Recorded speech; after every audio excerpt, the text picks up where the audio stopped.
Allez, dans cette vidéo, j'aimerais vous parler d'une habitude toute bête que vous pouvez, on va dire, implémenter tout de suite et qui vous permettra en fait d'avoir nettement plus de résultats que, on va dire, à un rythme normal.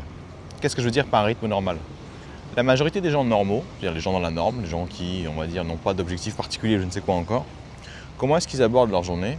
Ils font juste, on va dire, ils font juste ce qui est demandé de leur part. S'il faut aller au boulot, ils vont aller se lever, ils vont aller au boulot, ils vont faire le boulot, je ne sais quoi encore. Mais en tout cas, il n'y a aucun, chez ces personnes-là, il n'y a aucun désir d'atteindre un résultat particulier. On veut juste finir le travail pour rentrer à la maison et faire ce qu'on a à faire. On veut juste que ça se passe bien. On veut juste ne pas avoir d'ennui ou je ne sais quoi encore. Et en fait, pour avoir travaillé avec beaucoup d'athlètes, je me suis rendu compte d'un truc, c'est que ce qui sépare avant tout un athlète d'une personne normale, encore une fois, il n'y a aucun problème à être normal, c'est que l'athlète, à chaque fois qu'il va à l'entraînement, il ne se dit pas juste « ok, c'est le boulot ». Il sait exactement sur quoi il veut travailler. Du moins, j'ai vraiment regardé les meilleurs joueurs que vous pouvez observer, les meilleurs joueurs qui, on va dire, avaient la capacité de faire des choses incroyables. Et ces joueurs-là, en fait, ils laissaient rien au hasard. Leur entraînement, il était sur mesure. Ce qu'ils devaient faire comme, on va dire, comme temps ou comme performance à chaque entraînement, à chaque exercice, ils savaient déjà ce qu'ils voulaient. Et quand ils n'y arrivaient pas, ils recommençaient. Et là, vous allez me dire, ouais, mais c'est leur boulot, en fait, qui veut ça. C'est leur boulot qui, on va dire, fait qu'ils vont sans cesse jouer la performance, à s'améliorer, etc. Oui et non. Oui, parce que je vois ce que vous voulez dire. On attend d'un athlète qui soit performant. Là où au travail, on attend juste que vous fassiez votre boulot. Et si pour vous faire votre boulot, vous n'avez pas besoin d'objectif particulier, vous n'allez pas vous dépasser plus que ça, quoi. Là, je vous comprends tout à fait. Par contre, là où je ne vous suis pas, c'est des athlètes, il y en a qui considéraient que c'était juste leur boulot, ce qu'ils faisaient. Alors, qu'est-ce qu'ils faisaient en fait tous les jours, toutes les fois à l'entraînement? Ils faisaient juste ce qui était demandé. Pour eux, c'était comme aller à l'usine, faire les 3-8 ou je ne sais quoi encore. C'était juste une histoire de « il est où le cahier des charges? C'est quoi la barre minimum? Ok, c'est ça que je vais faire ». Là où ces athlètes dont je vous parlais, ce n'est pas juste des performances qui vont viser sur leur sport à eux, c'est aussi sur leur mental, sur comment est-ce qu'ils aimeraient réagir face aux difficultés, comment est-ce qu'ils aimeraient garder leur calme quand l'adversaire a des points d'avance ou je ne sais quoi encore. C'est tous ces éléments en fait qui ne sont pas facilement mesurables, mais qui ont un impact énorme sur le long terme. Et ce que j'aimerais que vous fassiez en fait, c'est que le comportement que vous pouvez adopter pour avoir beaucoup plus de résultats tout de suite, c'est de définir bien à l'avance, avant de commencer votre journée, qu'est-ce que vous voudriez faire pendant la journée pour justement que ça se passe bien. Et ce principe, en fait, je l'ai appliqué avec toutes les personnes que j'accompagne, au point où j'avais même, par exemple, une cliente qui se disait, tiens, en réunion, c'est vrai que souvent je me déconcentre parce que je me rends compte que mes collègues ne savent pas animer une réunion, du coup on se fait grave chier. Alors qu'est-ce qui s'est passé? Elle s'est dit, tiens, mais moi ce que je veux être plus tard, c'est quelqu'un qui veut avoir du leadership. C'est quelqu'un qui veut inspirer les gens pour donner le meilleur d'eux-mêmes ou je ne sais quoi encore. Alors qu'est-ce qu'elle a eu comme idée? Elle s'est dit, je vais faire plein d'expériences pendant mes réunions. Je vais commencer à les animer, je vais commencer à donner la parole, je vais commencer à réagir, je vais commencer à poser des questions, je ne sais quoi encore, pour que justement cette réunion, au lieu de juste qu'elle se fasse, c'est moi qui vais la mener. Attention, elle n'était pas en train de mener la réunion en mode micromanaging. Vous savez, le truc chiant là où il y a quelqu'un qui respire, là vous sentez son souffle sur votre nuque, qui vous dit ouais, fais ci, fais ça, machin. Non, c'est pas ça. Elle, ce qu'elle voulait faire, c'est tiens, je détecte que tout le monde est, on va dire, un peu dans les vapes, un peu, on va dire, absent parce que c'est vendredi soir, c'est la dernière réunion. Et qu'est-ce qu'elle a fait en fait? Elle a commencé à dire tiens, j'ai ramené des petites sucreries avant la réunion, je ne sais quoi encore, pour que tout le monde, on va dire, rigole un petit peu. Je commence la réunion, au lieu d'attaquer tout de suite le sujet, je commence par une petite anecdote ou un truc sympa ou mettre en avant quelqu'un qui n'est pas dans la réunion et que pour justement tout le monde soit, on va dire, avec un esprit de corps. Tout ça pour vous dire que cette personne-là aujourd'hui est en effet directrice dans son entreprise, mais elle s'est dit, dès le départ, en étant seulement manageuse, qu'est-ce que je peux développer, qu'est-ce qui sera intéressant pour moi plus tard et comment est-ce que je peux utiliser chacune des activités aujourd'hui qui sont plutôt banales, comment je peux leur donner du sens. Moi-même, quand je fais ces vidéos, il y a toujours une compétence que j'essaie de créer, c'est peu importe ce qui se passe, il faut que tu fasses ta vidéo. Peu importe ce qui se passe, même si tu es fatigué ou je ne sais quoi encore, il ne faut pas que ça se voit à la caméra. Du coup, qu'est-ce qui se passe avant de tourner? Je commence à me dire, waouh, qu'est-ce que j'ai de la chance. Je suis en plein milieu, on va dire, de la journée. Alors ok, c'est un dimanche, du coup ça compte pas. Mais si c'était un lundi, mardi, mercredi, je suis en plein milieu de la journée, je suis en train de me dire, tiens, il faut que je fasse une vidéo pour aider les gens aujourd'hui. Voilà un problème que j'ai et qui a toute son importance pour moi, qui a de la valeur pour moi. Là où quand j'avais un job de merde, c'était juste, ouais, le colis là-bas là, que tu as envoyé, il n'est pas arrivé, il faudrait que tu le renvoies et il faudrait que tu trouves une autre adresse complémentaire ou je ne sais quoi encore. Et dans ma tête, je me disais, mais qu'est-ce que j'en ai rien à foutre, quoi. Et c'est là que, à un moment, je me suis mis aussi à utiliser cet exercice, même si je ne savais pas que j'étais en train de le faire. C'est que je me suis dit, mais merde, j'en ai marre d'être à moitié mort quand je suis dans ce boulot. Ok, j'aime pas ce boulot. Ok, c'est juste un job alimentaire. Ok, il est inintéressant. Mais est-ce que je suis obligé de tirer la gueule comme ça toute la journée, toute la semaine, jusqu'à la fin du mois? Non. Et je me suis dit, tu sais quoi? Je vais appeler le mec, je vais lui demander son adresse, je vais m'excuser extrêmement rapidement, etc. Et je vais jouer à un jeu qui s'appelle « Essaye de prévoir ce qu'il va te dire pour t'excuser avant même qu'il commence justement à te faire des remarques. » Et en fait, j'ai fait cet exercice tellement de fois que je sais exactement par quoi ça va commencer. Ouais, c'est inadmissible, votre colis il aurait dû arriver, etc. Donc je commence par quoi? Bonjour, oui, je m'assieds. Déjà, je tiens à m'excuser, c'est inadmissible, le colis n'est toujours pas arrivé. Je pense qu'il y a eu une erreur sur l'adresse, je pense que ça s'est perdu, je ne sais quoi encore. J'aimerais vous demander l'adresse, etc. Et là, je sais que le mec va me dire, oui, mais moi, j'ai pas que ça à foutre. Je sais en plus que vous n'avez pas que ça à foutre, je sais en plus que vous êtes très occupé. Et pour que ça aille le plus vite possible, j'ai déjà préchargé toutes les informations, j'ai juste besoin de votre adresse. Alors en fait, c'est faux, hein, je n'avais pas besoin de précharger d'informations. Le truc est déjà rempli par mon CRM, j'ai absolument rien à faire. C'est juste que, au moins, je peux prévoir son objection pour ensuite passer directement outre. Et qu'est-ce qui s'est passé en fait quand j'ai commencé à faire ça? J'ai remarqué que les gens ne pouvaient pas s'énerver. Pourquoi? Parce que si je prévoyais leur excuse, enfin leur objection, et que je m'excusais tout de suite, ils n'avaient pas le temps de s'énerver et du coup, en fait, ils étaient hyper coopératifs. Qu'est-ce que je me suis amusé à faire le reste de la semaine? Je me suis amusé à faire ça en boucle, partout, pour n'importe quoi. Et par exemple, dans la cuisine, je me souviens, il y avait moi et un collègue, on adorait prendre, on va dire, celui qui aura le dernier sandwich ou je ne sais quoi encore. Et du coup, je me suis dit, tiens, je vais le prendre et je vais commencer à prévoir tout ce qu'il va me dire, tout ce qui va essayer de m'empêcher, je ne sais quoi encore. Et évidemment, là aussi, j'ai augmenté mes chances. Et à la fin, même quand il me donnait le sandwich, je le coupais en deux et je lui donnais. Pourquoi? Parce que je n'avais rien à foutre en fait du sandwich. J'étais juste en train de m'amuser. Tout ça pour vous dire que si votre vie n'est pas grandiose aujourd'hui, si elle n'est pas magnifique aujourd'hui, s'il y a encore des activités que vous faites et que vous faites encore chier ou que ça vous saoule ou je ne sais quoi encore, en fait, il n'y a rien qui vous oblige à continuer de faire ça de cette même façon qui vous emmerde.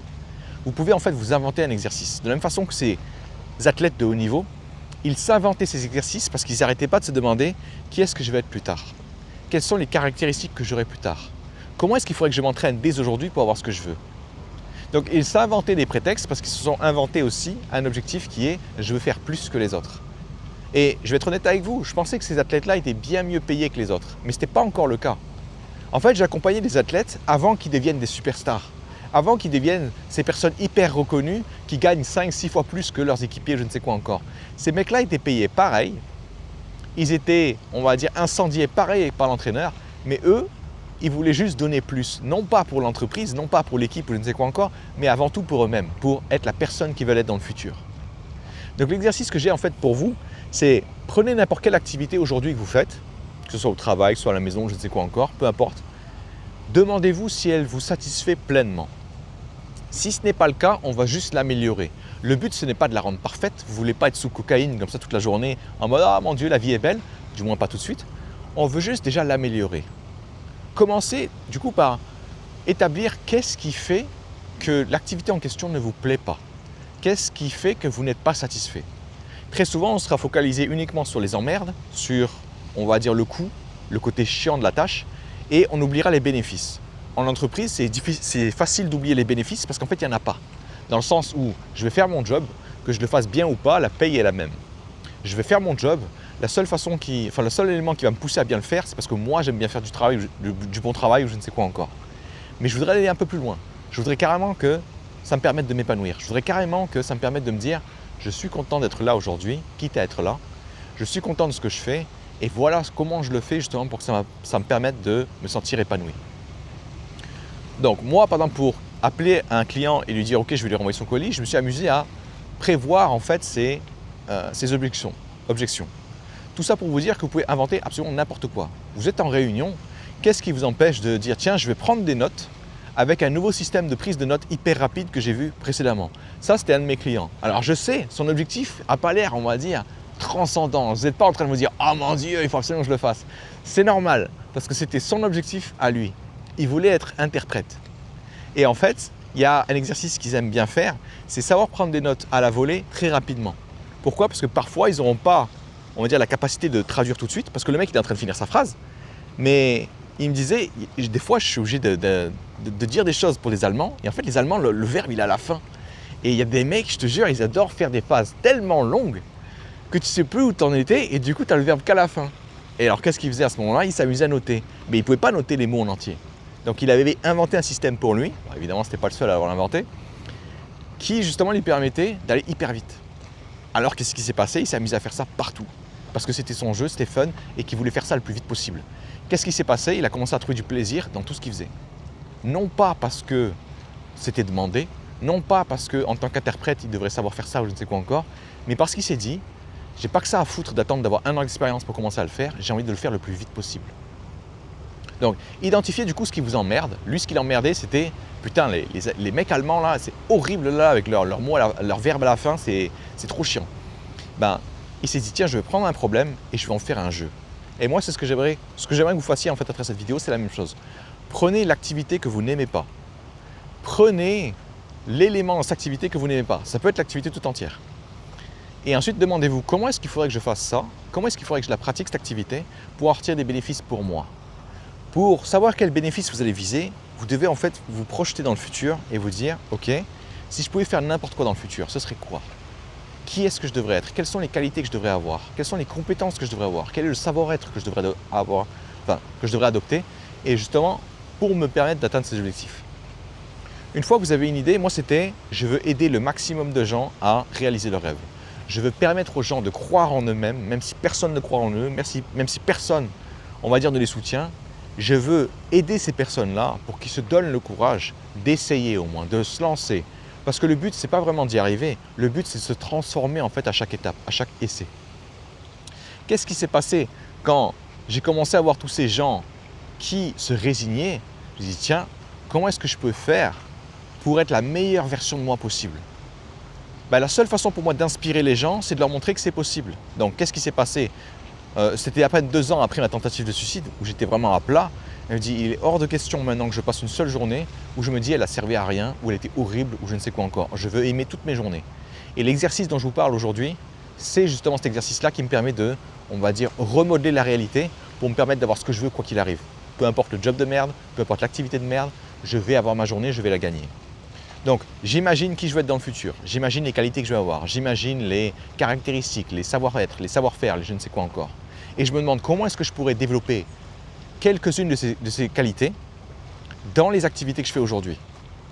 Pourquoi ça a été hyper utile pour moi de prévoir les objections de mes clients quand j'étais dans notre boîte pour aujourd'hui?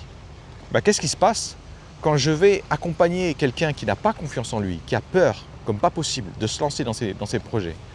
C'est infiniment plus simple pour moi de prévoir toutes ces merdes qui vont arriver dans sa tête et de les désamorcer avant qu'il ait eu le temps de les formuler. Pourquoi? Parce que quand il va les formuler, il va commencer à les solidifier. Il va commencer à me raconter son histoire. Oui, mais c'est parce que dans mon passé, il s'est passé ça. Oui, mais parce que c'est machin, il s'est passé ça. Oui, c'est parce que mon père aussi me disait ça. Et en fait, quand il commence à balancer tout ça, il est en train de mettre son problème au milieu. Il le renforce avec de l'armure dans tous les sens. Et après, il me dit, vas-y, démerde-toi maintenant. Qu'est-ce qui se passe aujourd'hui avec les clients que j'ai et où je sens que ça va énormément bloquer? Je vais tout de suite détruire leurs objections avant que ça arrive. Tu as sûrement entendu que tu n'étais pas capable de le faire, venant d'un parent, etc. Il faut savoir que c'est de la merde.